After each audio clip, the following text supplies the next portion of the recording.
السلام علیکم ورحمۃ اللہ وبرکاتہ۔ ناظرین کرام، اور خان سیریز کی قسط نمبر 17 کا تیسرا ٹریلر بھی جاری کر دیا ہے، اور آج کی اس ویڈیو میں ہم اسی ٹریلر پر ریویو کرنے جا رہے ہیں، اور اس دفعہ صورتحال کافی سنگین اور سنسنی خیز ہونے جا رہی ہے۔ تو ناظرین اکرام، ٹریلر کے آغاز میں ہم شاہین سردار کو دیکھتے ہیں جو تخت اقتدار کے پاس بیٹھے بڑے تکبر سے اس پر ہاتھ پھیر رہے ہیں، اور اس کے ساتھ شاہین سردار دو الفاظ میں کہتا ہے کہ اب طاقت دوری برداشت نہیں کرے گی آوکی صاحب، اور یہ الفاظ صاف واضح کر رہے ہیں کہ ان کے ارادے کتنے خطرناک ہیں۔ اور اب بات کرتے ہیں فلاویوس پر حملہ اور قلعے کی صورتحال۔ اتنے میں ایک دل دہلا دینے والا منظر سامنے آتا ہے، جہاں فلاویوس پر پیچھے سے بزدلانہ وار کیا جاتا ہے اور ایک تیز دھار خنجر اس کے پیٹ میں کھوپ دیا جاتا ہے، جس سے وہ زخمی ہو جاتا ہے۔ اور فاطمہ خاتون فلاویوس کی یہ حالت دیکھ کر چیخ اٹھتی ہے اور تڑپ کر اسے پکارتی ہے۔ اور دوسری طرف ہم دیکھتے ہیں اور خان سردار اپنے غیار سپاہیوں کے ساتھ میان سے نکلی ہوئی تلواروں کے ساتھ غصے سے بھرے بورسا قلعے داخل ہو رہے ہیں، اور اس کے بعد پھر سے ہم دیکھتے ہیں شاہین سردار کو، جس کی آواز گونجتی ہے کہ بورسا قلعے کا واحد حکمران صرف میں ہوں۔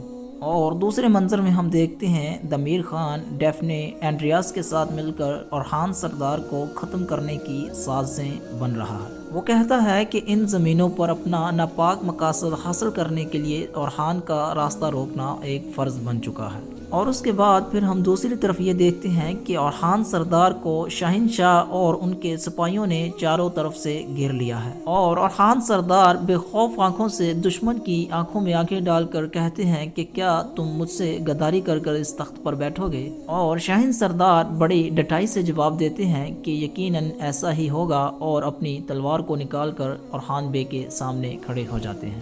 اور ٹریلر کے دوسرے منظر میں ہم دیکھتے ہیں کہ اورخان سردار شہزادی سپورچا اور اس کے جاباز سپاہی گملے کی گلیوں میں دشمن کا سامنا کر رہے ہیں، اور اورخان سردار شاہین شاہ کو للکارتے ہوئے کہتا ہے کہ اگر میرے خون کا آخری قطرہ بھی بہہ گیا تب بھی میں تم سے اس غداری کا ایک ایک حساب لوں گا۔ اور دوسری جانب ہم دیکھتے ہیں کہ قلعے کے اندر فاطمہ خاتون اور علاؤالدین بے اپنی تلواروں سے دشمن کو جہنم واصل کر رہے ہیں۔ اور ناظرین اکرام، ٹریلر کا سب سے جذباتی موڑ تب آتا ہے جب شاہین شاہ اور اس کی فوج ایک پہاڑی کے نوک پر اورخان اور شہزادی سپورچا کو گھیر لیتے ہیں، اور ہم دیکھتے ہیں کہ شاہین شاہ بے یہ کہتے ہیں کہ اب بچنے کا کوئی راستہ بھی ممکن نہیں، لیکن اورخان بے ہار ماننے کے بجائے شہزادی سپورچا کے ساتھ ایک گہری گائے میں چھلنگ لگا دیتے ہیں۔ بہرحال ناظرین اکرام، ٹریلر کا سب سے اہم حصہ تو وہ ہے جب فلاویوس اسلام کو قبول کرتا ہے، اور دوسری طرف ٹریلر کے آخر میں ہم دیکھتے ہیں کہ زخمی فلاویوس اپنی زندگی کی آخری سانسیں لے رہا ہے، اور اس کے پاس فاطمہ خاتون اور اورخان بے موجود ہے۔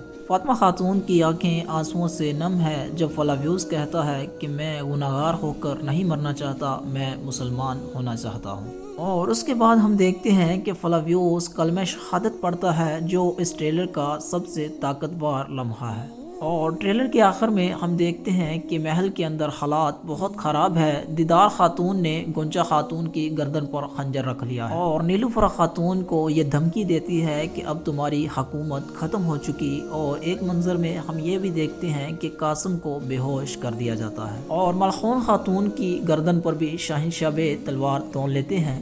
تو ناظرین اکرام، اورخان سردار ان غداروں کو سزا دے پائیں گے؟ آپ کی کیا رائے ہے؟ آپ اپنی رائے کو کمنٹس میں ضرور لکھیے، اور ہمارے ورلڈ نیوز چینل کو سبسکرائب لازمی کر لیں۔ اور ناظرین اکرام، اجازت چاہتا ہوں، ملیں گے نیکسٹ ویڈیو میں۔ السلام علیکم ورحمۃ اللہ وبرکاتہ۔